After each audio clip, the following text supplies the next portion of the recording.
changed their proposal as follows. The halting of all new versions of existing Group B cars have been called Formula One cars in disguise, and Group A cars, which are really super production vehicles. They're going to ban aerodynamic skirts, which aid traction, which can increase speeds.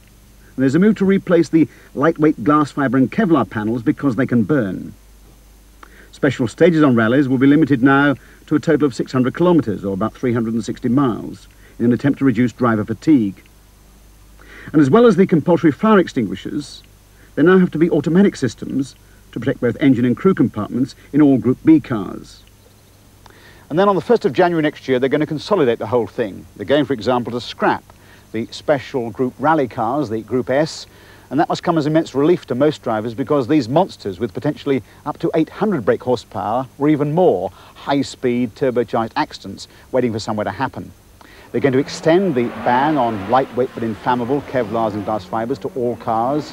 They're going to ban, and this must really be the most controversial change, they're going to ban all but a handful of the powerful Group B supercars and create a whole new World Rally Championship around the Group A touring cars. Now it's this that stirred up a real hornet's nest among the manufacturers.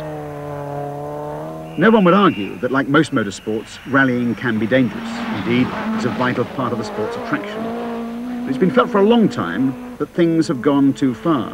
Cars were getting lighter and lighter, and yet more and more powerful. In the words of the Lancia boss, Cesare Fiorio, we've lost the balance between car, the driver, and the road. So there's a general feeling that action was needed. However, the controversy centres around both what FISA have done and the speed and the scope of the changes they've announced. Under the rules, the manufacturers will be given around 2 years to introduce reforms of this kind. This time, they were given 24 hours notice. So what has been their response? Audi, for example, have announced that they're withdrawn from the rest of this year's World Championship and won't be back in 1987 unless major improvements are made for the safety of both competitors and spectators. But they would be a tremendous loss to the sport.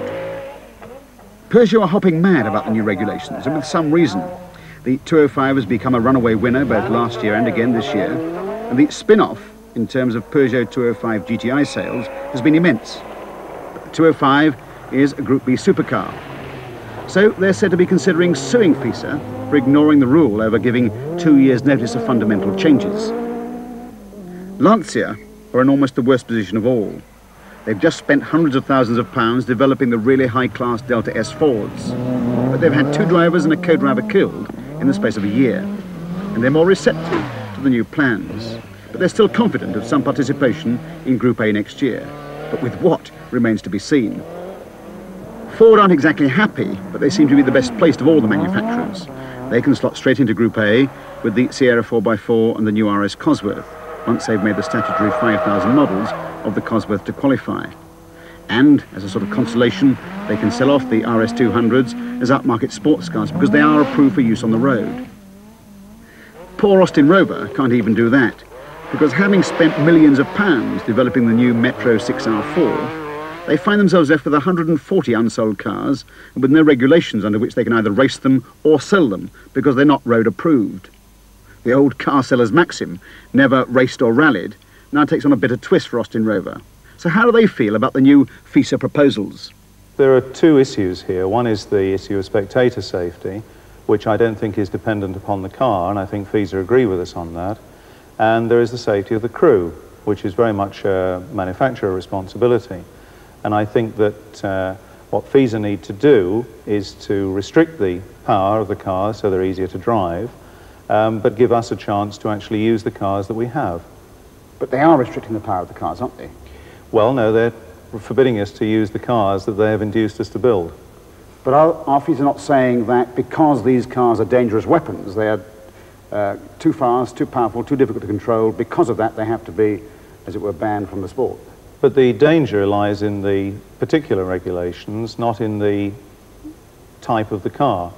What is Austin Rover going to do? And what are you going to do with that car park of 140 odd 6R4s you've got at the back here? Well, we hope to sell them, obviously. And I hope that, first of all, that FISA will change its mind over allowing Group B cars to rally.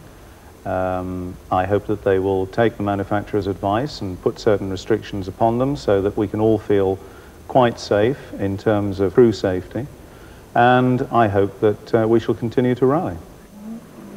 And what are the rallies themselves? The proposed changes are presenting enormous headaches to organisers all around the world, not least to the manager of our own Lombard RAC rally. Well, the main specific effect that we will see coming from this proposal is a reduction in special stage mileage. Now, in 1985, we ran 520 stage miles.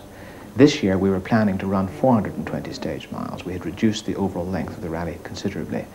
FISA have now said that the World Championship rallies must have a maximum mileage of 375 stage miles. So, fortunately, we can make small changes which will pull our route back into line without massive disruption of the plan. Will we lose a lot of stages? We're going to lose approximately 50 stage miles, so we're going to lose 5 or 6 stages. And the effect of all those changes is quite dramatic. It will knock out many of the famous Welsh stages that normally occupy the last night and day of the rally. Stages that have given the Lombard RAC its reputation for having a very tough finish. What's more, it will reduce the rally from 5 days to 4. Good news for the drivers, a real loss for the spectators. To be fair, Malcolm, last year when we interviewed a lot of the drivers before the rally started, many of them, even some of the most experienced, like Henry Mikkeler and so on, said, enough is enough. This rally is too tough for these kinds of supercars.